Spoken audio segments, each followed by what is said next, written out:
have time to learn about it because it'll be, one of the first things we'll be asked to address. And then it will get rubber stamped because the new hardcore doesn't know otherwise. Now, when the study was done, everything would seem to be reduced down to cost per swim. And that's why they wanted to build another mega pool in Connaught Park, because it's inexpensive to do the cost per swim with a mega pool. That doesn't meet neighborhood needs, that doesn't meet community needs. Whether it's just having a pool that's accessible, easy to get to in your neighborhood, or whether it's something beyond that. Templeton plays a very special role in terms of the unique communities that it serves, the trans community, Muslim women and children whose tradition is not to bathe together with men, all of those sorts of things. And Templeton's a very private pool, with not a lot of windows, so people can have very private meets, special events, including the naturalist community. But the really thing that worries me so much about this report is that it was commissioned through an outside company, a company that happens to build mega pools. And that obviously is why we got the recommendation for Connaught and why everything was boiled down to cost per swim. I don't want to see this. I think it's an abomination. Thank you. Thank you. And the next question was for David Wong. Please pass the microphone down. Yeah, thank you for that question. I used to work in engineering planning departments for quite a while. This is back in the 80s. So what used to work at the city was the culture of excellence. I'm not saying that because I'm trying to prop it up. What's happened since is that they don't listen anymore. Everything's in silos. What used to happen in the past was that the engineering department, traffic, even the utilities, the sewer, the water, and the planning department, they all come together. The heads of all the departments would sit down and talk about it. More important, we engage with all the citizens. City Hall doesn't tell you what you want, you tell us what we want. And that's what we want to bring back. The Greens will bring us back, this true consultation, full transparency, line items, everything there so we can see what's going on and see what really is in the best interest of the community. That's the first thing. But what you're asking right now is actually a symptom of the lack of foresight, lack of vision for this area, not for all of Vancouver. We're densifying throughout the entire city without a real plan.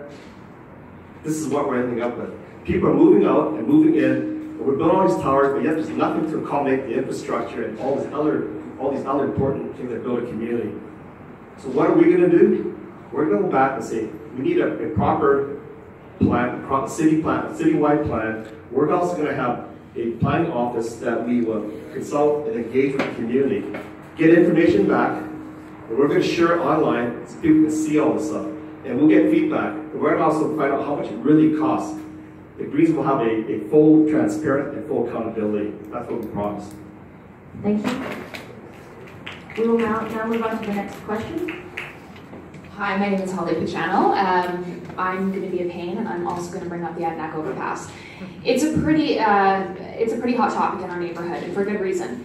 It's been incredibly divisive throughout the neighborhood. We all have very strong opinions on it, and I think a lot of people have touched on it so far. We've been really left out of the process, and it's been infuriating to many, many people.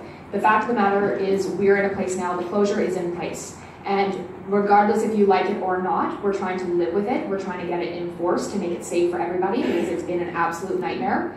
That being said, my personal question is, it was brought to my attention yesterday that Coalition Vancouver is planning to protest at the overpass on Monday.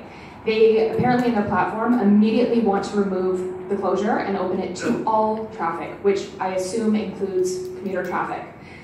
My question to Melissa, considering you're up for re-election, is, and I know you know personally about this because I've sent you numerous emails, you've been on threads with Vaughan Leclerc, with the Adanac page. Yeah, and so I guess my question is, I was trying to actually get an answer out of Penny yesterday when I was very abruptly hung up on. Please state the question. The question is, if elected, what is the immediate plan with the overpass, and is there going to be a plan to put in safety measures, including traffic? Thank you. We'll move on. Okay. No. So just to answer that question, I think that we need to meet with the community, and I've suggested that to staff. I tried not to make this issue political because I know that I sit in opposition, and sometimes if you make an issue political, I only like to do that after I've given staff a chance to try and work through the process. In fact, sometimes I hope that I help Vision come up with those ideas, so that because then I know that that will work or that will pass. I think that we have to have a meeting with the community. I can tell you as a new mom to a 13-month-old daughter, I know what it's like to be scared walking with a stroller. I also know, though, that there are needs of the community, and if you stop the sort of rat running through one neighborhood, it might happen through another. So I think it's actually going to take an approach, which I understand staff had told me that they were working on. I'm hoping that it will come back after silly season is over, so that we can actually, I'm not going to make you any promises, because I hope to earn your vote, I hope to earn a seat, but I can tell you that just as I've stood up for Hastings Community Center Association when I was liaison here, I will stand up for you and your community. I live in Hastings Sunrise as well, and I think that the residents, just as other people have said, simple hiring people. You are our bosses, so just as staff need to listen to City Council, we need to listen to you. So it needs to be a collaborative approach where we can't ignore traffic. Traffic isn't going to go away. Closing roads down isn't going to go away. I can tell you that I've heard from people that closing off Alexander Street has made things more difficult for several other areas. So we need to look at the whole picture here. Are we going to create other problems? I'd like to see a collaborative approach where we look at maybe closures during certain times of the day, different approaches. Again, I look to our engineering staff, but they need to sit down and work with you. And if elected again, I will be at the table and I will sit down with you as well, if you'd like. Thank you. Next question. Hi, my name is Connie Bonsdale. I've got a question for Shannon. I'm also on the Community Association Board here. And we've been lucky enough that we've had Aaron Shum being our representative for our liaison for the Parks Board over the last 3 years. And but she was one of the few people, a few commissioners who actually communicated well with our board, and she worked hard to build a relationship. You said you would like to do that as well. I'm wondering what that looks like to you. What's your plan?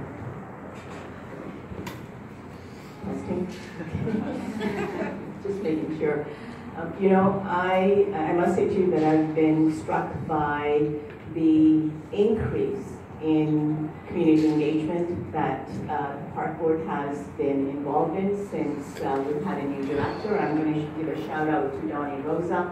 I think she has done a particularly good job of recreating kind of goodwill with the community. I think the new JOA has some structure in it as to consultation vis-a-vis the Park Board policies, but I think there certainly is room for improvement.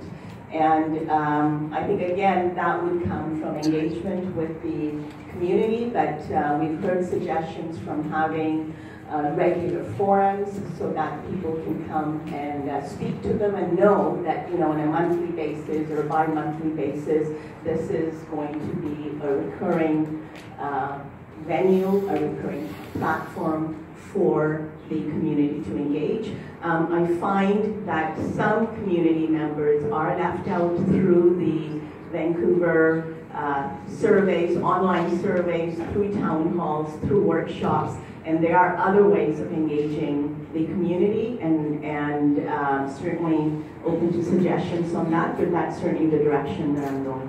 Thank you. Thank you. Next question. Okay, this is for Brandon.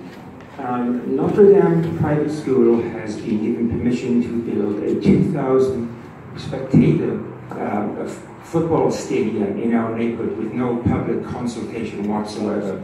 How will you ensure that the public are engaged in issues that will transform their communities like this? And how are you going to engage young queer people of color in politics? Sure. Two questions. So the first one was around the stadium, which I actually just learned about, so this is new to me, but I think that for when it comes to any large development like this, especially as you mentioned, spaces for 2,000 spectators, is that correct? Thinking about how we holistically actually plan our city, and so that means looking at things like not just parking spaces, but actually are they communicating with TransLink? Is there going to be a commensurate increase in transit service? Is there going to be an increase in the amount of bike spaces for parking your bikes to the stadium? It's also a private school, and so for me that's been a point of contention for our school board candidates around the funding for private schools, that we think that funding should be diverted into public schools as well, because private schools do get public funding as well. And so for me it's around how do we talk about these ideas around true consultation and true engagement, but there really is no such thing. But there are best practices. And so when it comes to neighborhood involvement, it's a long game process. And so how does City Hall, how do the planning departments actually ensure that people are engaged all along the way, and not just at one point here or there? It's a long process, and I think that that's actually how we engage people over the long term at City Hall and with development. With regards to young people, folks of color, and queer folks, I mean, I would also say that when it comes to politics, if you look in the room, I don't think this room is necessarily representative of the city or maybe this neighborhood either, which is not a bad thing, but it's also meaning that there's a call for people to see themselves reflected in the leadership that we have in this region. And so for me, trying to answer that call, trying to engage folks in politics, because politics is personal. And it should be emotional, because we are, we're trying to stay in the city. But how do we move those emotions into something productive that isn't just anger and fear, and something that actually builds on successes and actually moving the city towards direction, which I think works for everyone. Thank you. Next question? No speakerifying, but full disclosure. My name is Stephen Nemitz, and I'm one of the few independent candidates for Park Board Commissioner.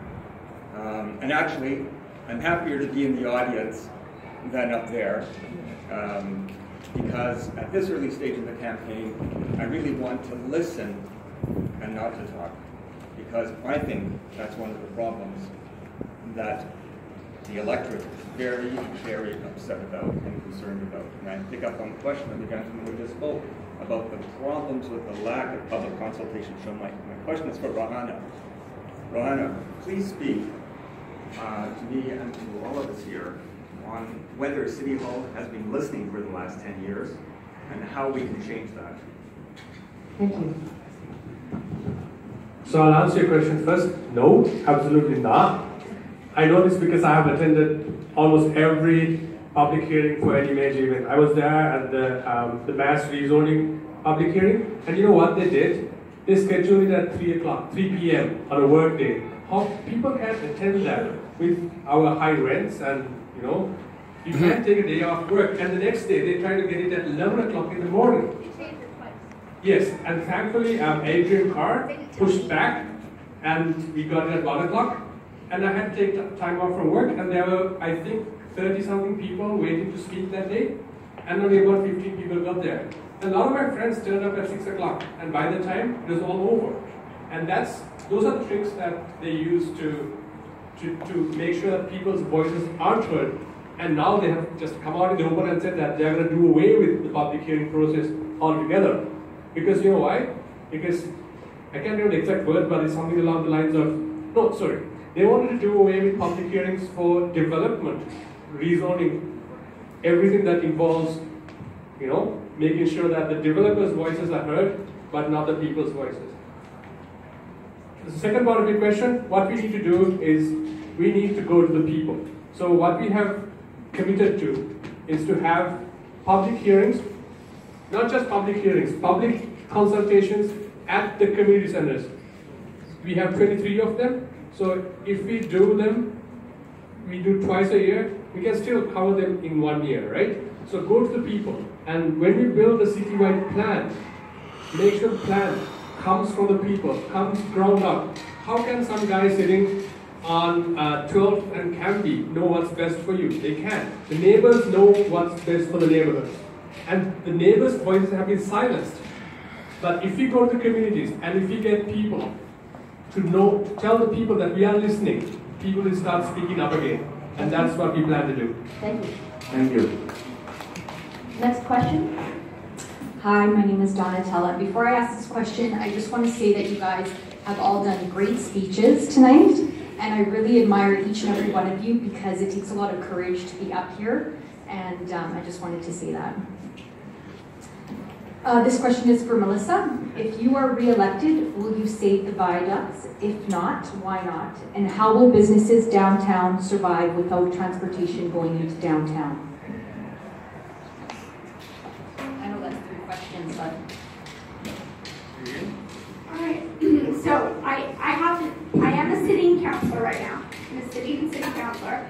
So I take an oath of office, and there's certain things that I can't share with the public until I can legally share them. What I can say is I think that I certainly, with as much time as I've been given and when my microphone's not turned off at City Hall, I have been very critical of the process. What I can tell you is I'm concerned about emergency vehicles being able to get back and forth into downtown. We have Rogers Arena, we have BC Place. We will have a number of new housing units there. We have the new hospital that will be in the Falls Creek Flats area. How are we going to ensure with a natural disaster and emergency that that emergency vehicles can get through there? Is this going to create more congestion or an issue or a problem? And how far are we in the process? I would call for us to ask the question of what is it going to cost us to stop this? If that's what the people want. I've heard people speak on both sides, for and against, and I think that there are good arguments there. Again, I've been very critical of the process. I think that it needs to be a process also. What staff brought to us, and I spoke out about this, was certainly the fact that the park board is a big part of this. There's a park that runs through that, through the plans that we've been shown, and no one there from park board could speak for the commissioners, which was very concerning to me. I know that many people have taken an interest in this, and I'll give a shout out to independent candidate Rob McDowell, who also has been to many city council meetings because of this, but I think we do need true public engagement. Not 6 o'clock at City Hall, but we need to make sure that we're planning for the future of Vancouver. We're supposed to be planning for 100 years out. So if we're going to create bigger traffic issues, we need to look at that. That being said, everything ages out. If the viaducts are aging out, what are we going to do to make the situation better in Vancouver? Thank you. That's what I can tell you right now. Please note, I would just like to unfortunately say that we are going to move on to other questions other than Melissa DiGenova because she's had some opportunity to speak there. So if the upcoming questions